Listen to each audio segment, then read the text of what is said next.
Ready? It's all yours, sir. It's all mine? It's all yours. Okay. Hi, everyone. Oh, wait, I have my hat on. I didn't know if it was okay to wear hats here. He's wearing a hat, so it's cool, but go Royals, right? There's not currently a prohibition in the IFC against hats. Yeah, I didn't know. So, but anyways, my name's CJ Drumeller. I'm a Kansas City kind of native. I guess I moved here in 2000. I should find out what time do I stop? At 9? 9, okay. That gives me 20 minutes, 22 minutes. I'll use all of it. Well, when I see people start leaving, I'll stop talking, okay? No, I was like, I better not think about this too much or I'll have too much material to talk about. So anyways, just a quick, I don't know, do I need to tell you about like who I am and stuff? Like, Sure. do I have to like brag and stuff or Yeah. no? Okay. I don't really have a lot to brag about, except for like a whole bunch of stuff and no, I'm just joking. I've been doing audio for about 10 years professionally, so I'm one of those guys that kind of rides the wave of the work that's there and that's not there sometimes. I specialize kind of in post-mix and also location sound. So a lot of the things that I work on or the films that I work on, I like to do the full process. So I'll do the capture, production sound, go through dialogue editing, Foley, sound design, and then the 5.1 print masters that end up going off to theaters, stuff like that, or distribution, whatever it is. So yeah, I've been doing it for quite a while. I guess where I started, was just as I was about 3 months old. No, I won't go back that far. Jokes, people, jokes. Gosh, and so anyways, no, as a kid, I grew up, my dad was in bands and stuff, so some of the first toys and stuff that I would play with were just like little microphones or like the natty, the old little crappy microphones that everybody had, putting sound systems together or whatever. So I pretty early, I just basically developed an obsession with audio and a passion for audio, and at a very young age was just like, my dream is to be able to work in a studio or to do whatever. And I actually grew up in Independence, Coffeyville, Kansas, which is, I don't know, anybody know where that's at? Small town, whatever. As far as film goes, there's not really anything down there. So anyways, what I'll probably do, just to lay it out real quick, I'll try and take like 10 minutes to kind of maybe think about, because who's into sound? Who does sound? Who needs sound? Who needs sound? Okay, that's a little bit of a different question. But yeah, so who actually physically does sound and stuff? So we have some guys here that are and girls that are doing that. And then obviously who wants good sound? Everyone raise your hand. Thank you. That was an easy one. So yeah, anyways, so what I'll try and do is real quick, I want to speak to everyone because I know that it's not everybody specifically into sound. And you don't need a lot of like specific, this is exactly how we do it every time, whatever. I want to try and speak to the creative nature of what our industry is and how I see it in my job and how I kind of pursue this vision or whatever that we're doing. And then the last half or the last few minutes or whatever, just do like a questions and answers. I can give you some tips or whatever if you are, having issues with sound.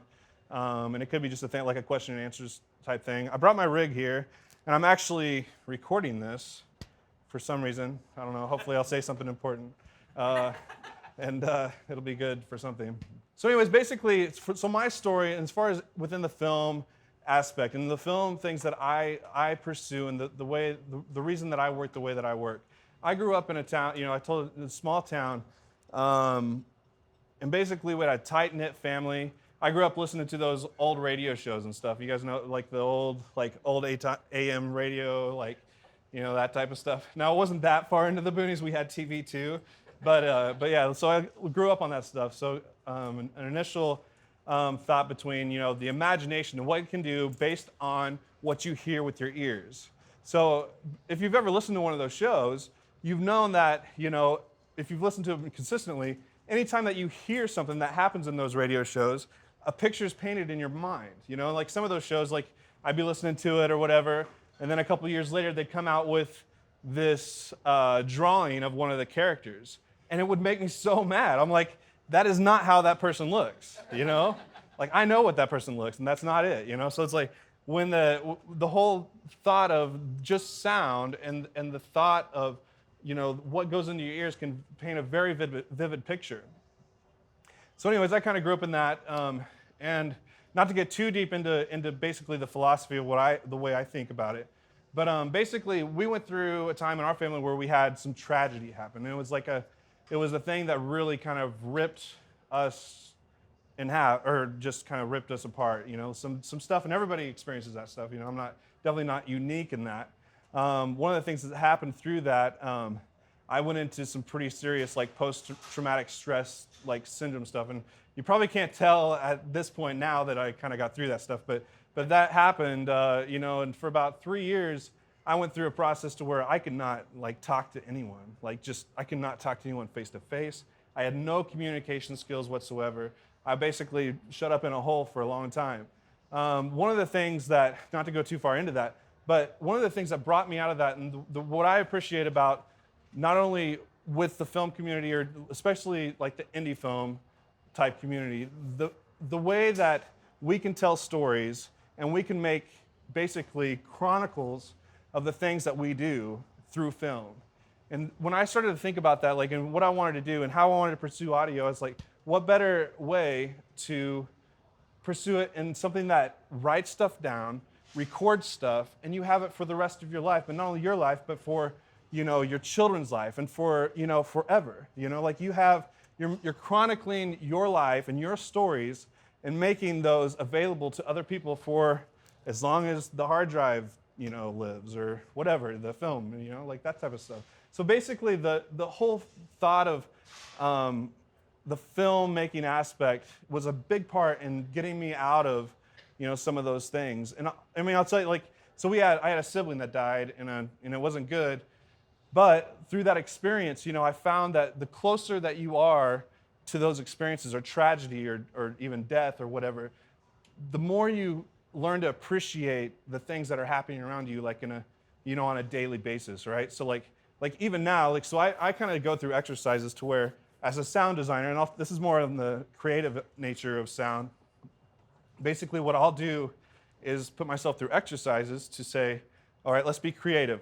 So like, as filmmakers, we are basically supposed to be creative, right? Right, like a creative thing. Okay, so let me I'm going to count to 3, and I want the front row to be creative with your voice. Ready? 1, 2, 3. So yeah, very creative. All right, second row. 1, 2, 3. So yeah. So the creative nature of basically what I'll try and do is say, what's unique about this day? Like, what's unique? Like, what was unique about what you guys did with the creative aspect? So a lot of times in my film design, sound design, or post aspects, I'll think about, like, this is a scene of somebody talking. Now, what is unique about this film? Sometimes it's just as blatant as 2 people sitting there talking. But when I start to think about it, I think, okay, what's happening around them? What's happening on the outside edges of the screen, to where, it's pretty clear what's happening on the video. You can see exactly what's happening, but what's happening around them? Like, I get to mix in surround sound a lot, so it's like, I'm trying to always think about what are the creative aspects that I can bring into this to do that. And so anyways, basically the thing that I would want to do, or just a quick encouragement to you, if I could do anything else, is to stay in that mindset that every second is unique. You've never been here before. I hate it when people act like we've been here before, because we've never done this before. You've never sat in this room exactly like this before. Everything that you do in this room and tonight is completely unique, even though it feels like a random, maybe it feels like routine or whatever. So practice on finding the things that are unique about that experience, and let's make a movie about it. Like, that's kind of like the where I kind of live in that aspect of let the imagination do what it does and find the unique things in our routine lives. There's like we have a world full of people that live, trying to get stuff and to do stuff and get stuff, like, and every one of them, gets to the end, and that stuff gets passed down to somebody else. But, like, what about, like, I guess that's the cool thing about film, is we get to make our art, and we get to make what we do a story for somebody else. It's an extension of who we are. So yeah, whoa. That's like preaching there for a second. Hey, thank you. Hopefully you enjoyed that. Okay. So anyways, yeah, so that's basically what I wanted to do. The only other thing I wanted to talk about, basically how I got to where I am. I didn't go to school, didn't do this anything. We've been able to work on several features over the last year. Things are just going great. You know, I say we. I always talk about my company as we did this, but really it's one person doing it. You know, it's complex because it's post sound and production sound. Last year, this should be an encouragement to you guys. Last year, I'm usually full corporate, do a ton of corporate work. Last year was the first year that I actually worked more on indie films than I did in corporate, and did not take any kind of a pay cut. So it's basically the atmosphere in Kansas City is changing. Now, maybe raise your hands if you want to be a full-time film person. So yeah, there's some people here. You guys are crazy, and it's basically, I think what's special about our city in Kansas City is basically the way that we work together. And every time that I've worked on set with somebody, it's like you create a family, you know, and you have this family. Like Micah, we worked on some stuff together. Some other people. Is there anybody else that I worked with? Trevor, we worked together. I was going to say, I would feel like family if you forgot me. I know, yeah. Very good. Yeah, so, but yeah, so like it's basically and Emily, yeah, we've worked on stuff together, but what's going on? How come you guys haven't asked me to be on your set? So, Just wait. yeah, all right, okay. I'm just joking. No, I am joking about that. So anyways, it's basically coming together. Like I can trace back my full, like everything I've done freelance to one job that I did for free. And everything after that, I can literally trace the line. There is a thought about it, like you get out of it what you put into it. You know, it's like the more you put in, the more you connect with your community, the more you connect with the people in this room. That's why I love, like, even before I talk, just hearing people connect, you know? And that's what it's about, you know? It's like it's not about the best film in Kansas City. It's about the people that you do it with and the things that you learn together. And of course, it's cool to, you know, obviously be the best. You know, everybody wants to be the best, but it's really about that, because at the end of the day or the end of the line, you know, it's not really going to be about, oh, I won these awards or whatever. It's going to be about the memories that you got to make with the people when you're shooting those 48-hour things and wanting to kill yourself. You know, like I did one of those, and not sure if I'll do it again, but One night stands, 10 hours. Much better. 10 hours, yes, that sounds You went way to a more easier. graveyard in sub-freezing temperatures 2 nights in a row. That was not a one night stand film. Not a Or one-night 48 hour film. Unrelated. Yeah. So, anyways, yeah. I guess the only thing I was trying to say is, you know, be willing to invest. You know when it's good to invest. You know, the only way to get a return is to invest. You know, invest your time.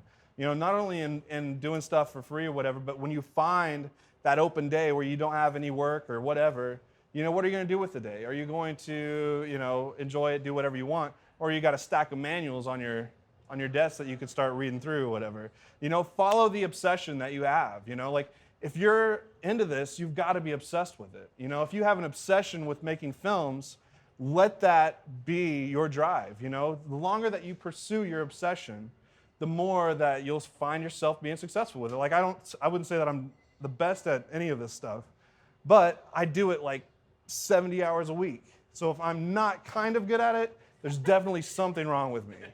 And that could be true. But as far as like just finding that passion or that obsession that you have with whatever it is in your craft, and commit yourself to it, you know, follow that thing, you know, and that's how, I mean, that's the only way that I could, you know, and I'm not saying that I've made it or anything, but, you know, I have a dream job. I have a dream, I basically do what I've dreamed to do since I was, you know, 5 years old. Take that as an encouragement, I guess, if I could talk to all of us. Yeah, so let's end the emotional part of it and go into some more specific thing. Is there any questions that you have for me as far as like pertaining to really anything? You can ask me anything. Yeah. When you're in post-production, after doing your work, recording with everything, what kind of headphones do you use? I have 2 sets of headphones. So I do, when I'm in post-production, I've got the Shure, I can't remember the names of them. Maybe somebody else knows, but it's like they have an open back headphones that are like mastering headphones. I just went ahead and invested. Like for my stuff, like I try and invest in the stuff that's most important. Like so, I obviously headphones and speakers, stuff like that. Try and do, like get the best thing. And I find that headphones a lot of times are a really great way to check how flat your mix is and how things like that. But it's the Shure. If you ask me afterwards, I can show you the exact model. Yeah. May sound awkward, but could I possibly take you to lunch to talk to Yeah, you let's do it. Yeah. one-on-one Yeah. once around? I'd love to do that. Yeah. Anybody, just let me know. And I would like to. I don't know if you want to just like get my Twitter thing. It's just CJD 192. Stands for 192 sampling rate, which nobody uses. It's CJD CJD 192. Or you can just if you go to the IFC Facebook page, I'm linked on there. Karen linked there, and just add me on Facebook, and then you can see tons of spam about everything that I'm doing. Yeah. How are you seeing the way you mix sound evolve as things change from a traditional theater-based presentation thing to where more stuff is coming up more online more and more? Yeah. How are you adapting to how people view their media differently? Yeah, that's been a big thing. It's definitely so you have in audio, you have different delivery specs for every medium. So like web delivery specs are different, from a theater or whatever. I basically look at it in what the end goal is for the film. I basically start everything in 5.1, even if they're like, oh, we don't need 5.1, we don't need to do, even if it's a short or whatever. But they're always going to throw it into some theater somewhere that's going to have like a screening or whatever. But if you only have a web mix in a theater, then you think about it, you're using two speakers unless they've got some kind of adapter or whatever, and you're missing out the dialogue channels and the surround channels and the sub channels unless you have some kind of a way to patch that out. So I still do basically everything in 5.1, do a film mix, a Blu-ray mix, and then a stereo webmaster, which is a lot of fun still. I love to stay in the 5.1 area to where like basically it's the creativeness of having the full room, to tell a story, and then to basically down mix that into stereo, which it's worked pretty well. But yeah, it's does that answer your question? Yeah. Yeah. If you're on set on production and you run into problems, like say if it's snowing or raining, Yeah. how do you evade or overcome problems like that? Well, yeah. So like set, I didn't really talk about set audio. So my thought about even the whole set process, what I try and do is first, as a sound guy, I try and stay as one that's basically invisible. I let the people that have written the story, the directors, the film, the DPs or whatever, do their job. So I'm kind of like there, but I'm not necessarily big on set. I'm pretty small on set. Like I usually just work by myself. Do that, which is, there's nothing wrong with having more than just one person. The first thing I try and do is basically be prepared. So like whenever I show up on set, I have all my tools, different things. I end up relying a lot on lavaliers or the mics that are planted on noisy days, because basically when you only have boom, what you're having is kind of an atmospheric pickup. So you can use the boom to do whatever, but you're also, with that open mic, you're also going to pick up what's behind, kind of the different things that are there, and you're also kind of limited by how wide the shot is. So I basically, early on, I really tried to get to where I could use the wireless mics effectively to where they sound good and they do that. And I'll end up using the wireless mics, probably a lot more, I think, than what usually is done, just because of, I like to have that control. When it's planted on somebody, all that sound around here is all blocked, and you can run it with such a lower gain based on how the proximity of the mic compared to how far away the boom is. So does that kind of answer your question a little bit? But yeah, so that, and then the directional mics, obviously, to find, and just bring a ton of like I've had sets to where I'll basically bring a whole couch worth of cushions with me, and I'll just throw them in. I have fernies and I have all this stuff. So basically isolating, the only way to really deaden stuff is to isolate, the area that you're shooting from, the external sounds that you can't do. So if it's windy, do you use a dead cat? Yeah. Yeah, the dead cat. He's got his own personality. He's like I'll show you later. Yeah. So this is kind of a location question in a way. I'm looking at some projects where the sound is treated separately, like it's a animation. Yeah. Except it's not.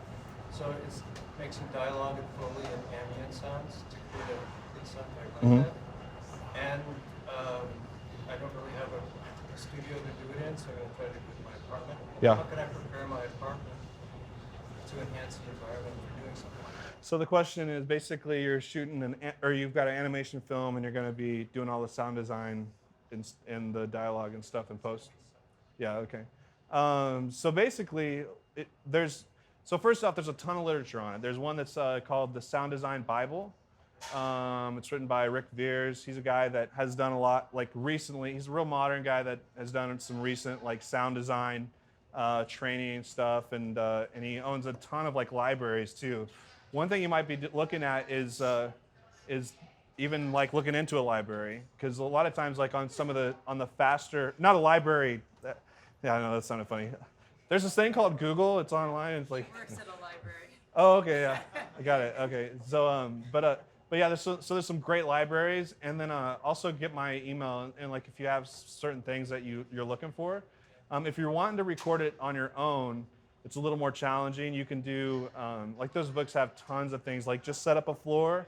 You know, you can set up different things. Like a lot of times if it's snow, they'll use like cornflakes, stuff like that. So there's those tips that you can, if you're wanting to create all your Foley. Like the Sound Effects Bible is a great book to you can look exactly to what you're looking for, and like if it's a stab noise, it'll be stabbing like a watermelon or something, stuff like that. Now, what you said though, you just said just before this you're talking about location, but you're throwing pillows and everything. Yeah. So if I control this location, Yeah. what am I going to be doing, like with sound blankets and such, to enhance that environment for me to do something like that? It's an unneeded basis. The thing that you'll probably be looking at in that environment is your computer fans. If you're recording it, like next to your computer, looking at some kind of like noise isolation from. Basically, when I walk into a place, and it's almost like I'm plagued with this, but I'll walk into the place, and I can hear that fan that's downstairs going like, and I can hear the thing over here. It's like basically you train yourself to walk in. And immediately recognize, the variables. So like, if it's something I can stop, I can do something about it. If it's something I can't do anything about, then that's when I start to think about, do I isolate the room? The last feature we shot over the summer, the first location, basically we were in, and we got a deal with a lot of restaurants that were all kind of owned by the same people. The first day we kind of pushed our limit on when we could get out of there. So for the rest of the shoot, basically we had to walk into these restaurants, roll with whatever was there, and walk out. So there's some pictures online of it, but like I was building, 12-foot Fernie walls in these restaurants, because they're like, well, we can't turn anything off, So, but yeah, so it's like basically finding the noise.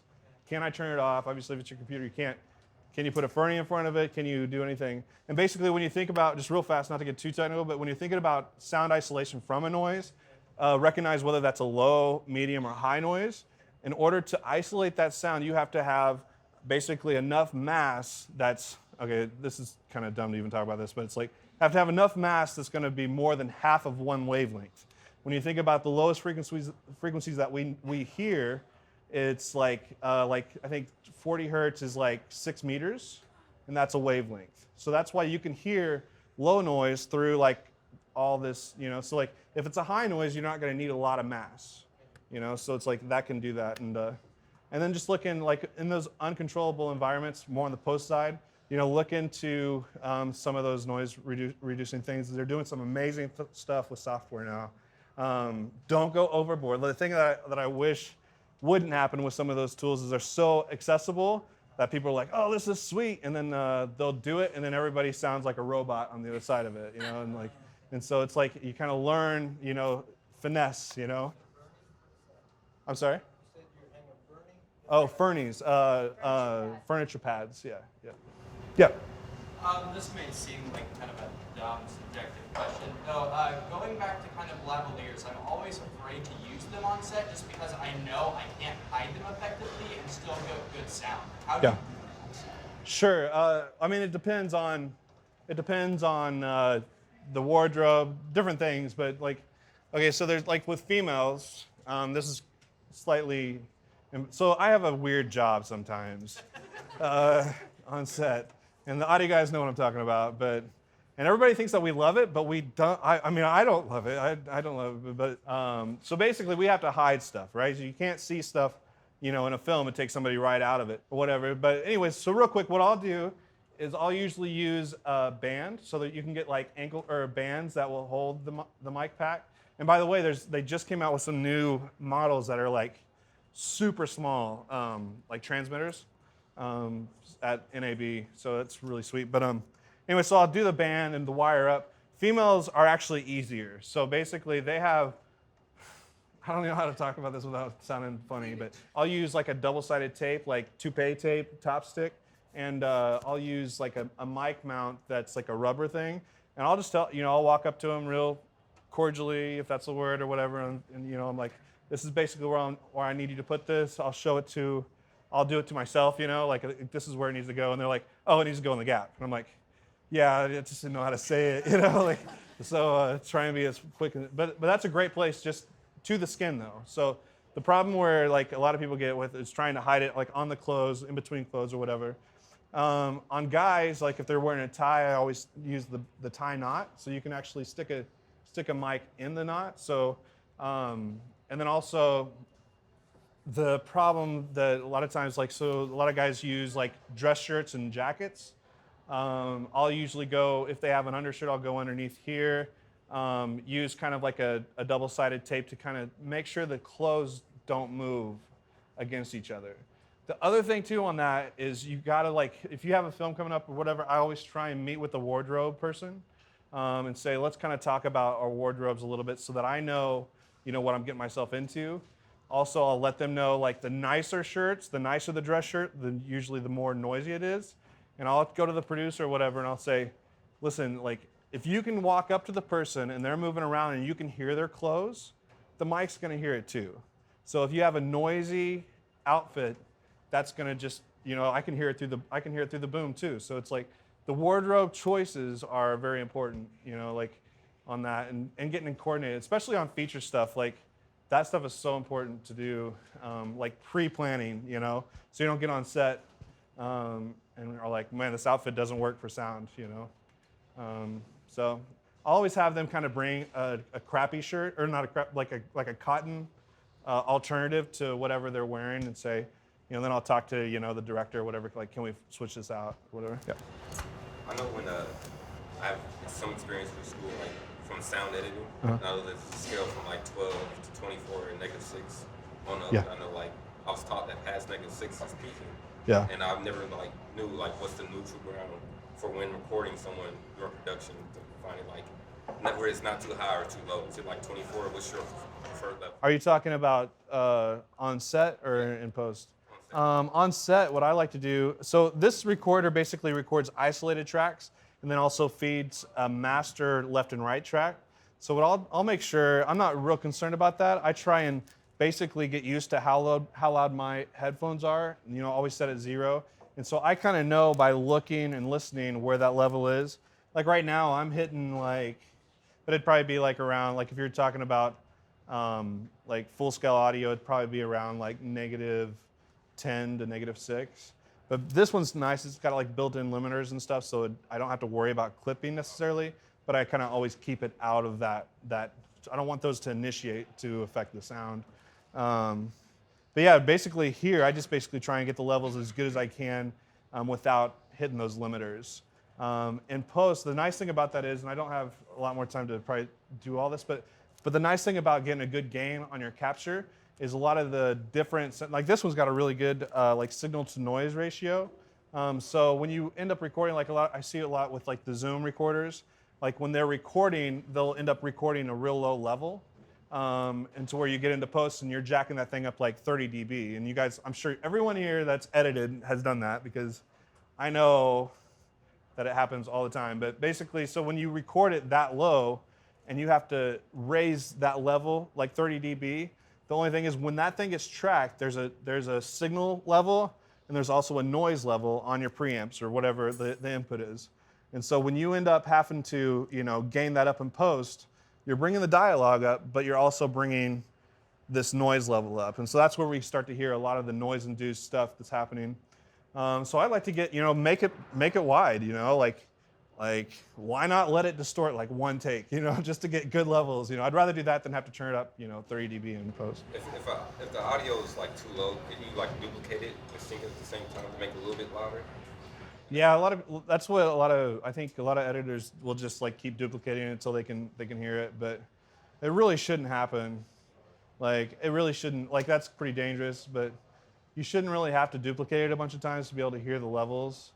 I would prefer you just gain it up on the one, because I mean if that thing gets nudged 1 millisecond, it's like gone, or like the phase coherence will be all jacked up on it. So anytime somebody sends me a film like to mix, and I receive a lot of like OMFs or basically post mix from after the film's edited, I'll go through and basically do all the gains, and I'll take out any duplications and stuff. Like I never use any of the duplicate stuff, just because it's better to just use, like if it's a dialogue channel, use a mono dialogue, like and a lot of times things get recorded in duplicate mono, and it's just like it's too dangerous to have that get nudged one way or the other.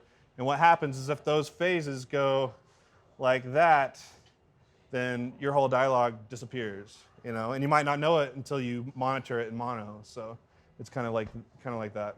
But anybody else? Cool. Great. Well, yeah, like if you want to, yeah, go ahead. I've got a question. I'm going to talk to you afterwards, just specific about home audio recording. Yeah. Like music recording, home recording. Yeah. Like what you recommend. Okay, great. Yeah. Yeah, like I said, like I'd love to connect with all of you guys. I actually got some. The only thing I have business cards, but they have the wrong phone numbers. But I've got these like stickers. So if anybody likes stickers or has kids, I'm trying to get rid of these. So somebody thought it was a good idea to get a bunch of stickers at one point. They're like cup coasters too, kind of cool. So I'll just set these here so you're not like embarrassed by taking one. Yeah, well, thanks guys. Thanks for letting me come and talk. Appreciate it. No problem.